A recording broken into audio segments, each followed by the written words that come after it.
ሰው ማለት ነው።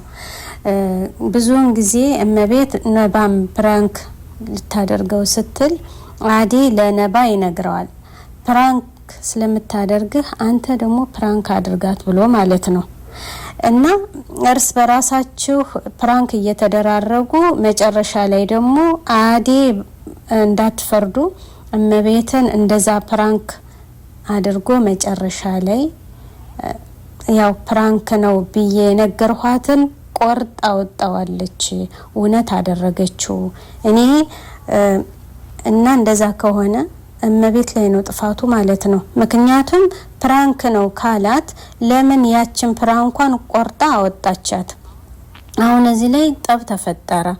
እንግዲህ እነሱሬ እነገኔ ባይኖሩ እኮ ነባ አጉል አድርጎት ነበር ማለት ነው። አዴን ማለት ነው። ከምር እንደዚህ እኮ አይደለም። ልብሱን እኮ አውልቆ ነው እኮ የሄደው ማለት ነው። እንደዛ እኔ እንጃ ብቻ እንደዚህ ያለ ነገር ቢቀርባችሁ ይሻላል። አስቸጋሪ ነው ከምር። ወንድ ለወንድ እንደዚህ መጣላት ያስቸግራል።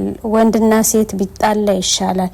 ወንድና ወንድ አብረው በልተው ጠጥተው ስንት አድርገው ስንት አሳልፈው ባልሆነ ነገር እንደዚህ ያለ ጠብ መነሳት የለበትም።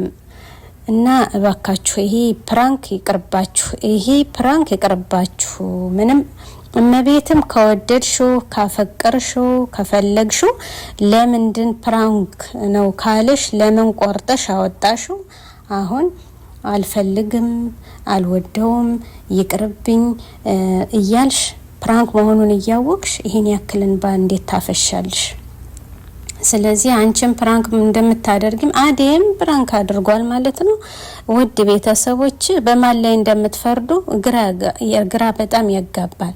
በቃ የሚገርመው ነገር መነሻው አስለን ፕራንክ ነበር።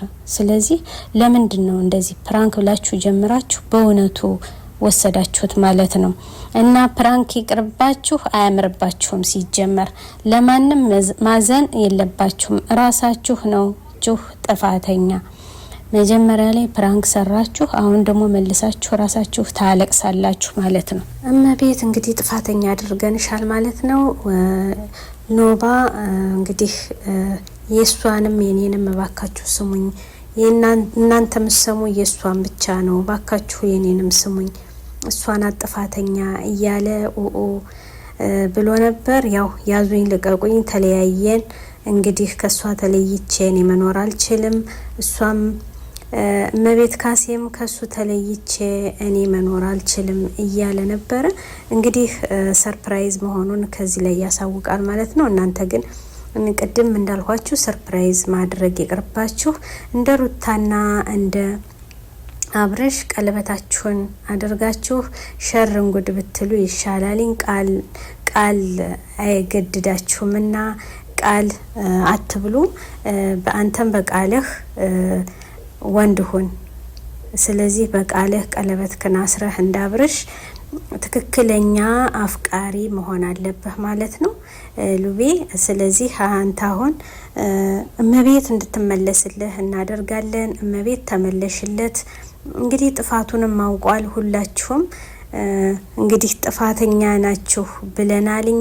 መፍረድም አንችልም። ያው እመቤት እያወቀች ነው ሰርፕራይዝ መሆኑን እያወቀች እውነታውን አወቀች ማለት ነው።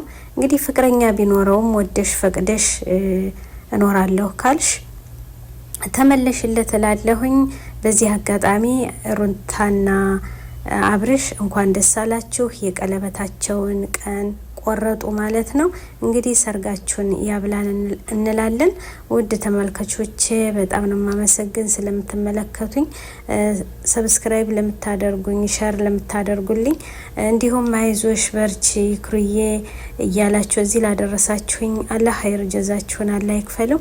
ኢንሻአላህ በድጋሚ አሪፍ ቪዲዮ ይዤላችሁ እመጣለሁ።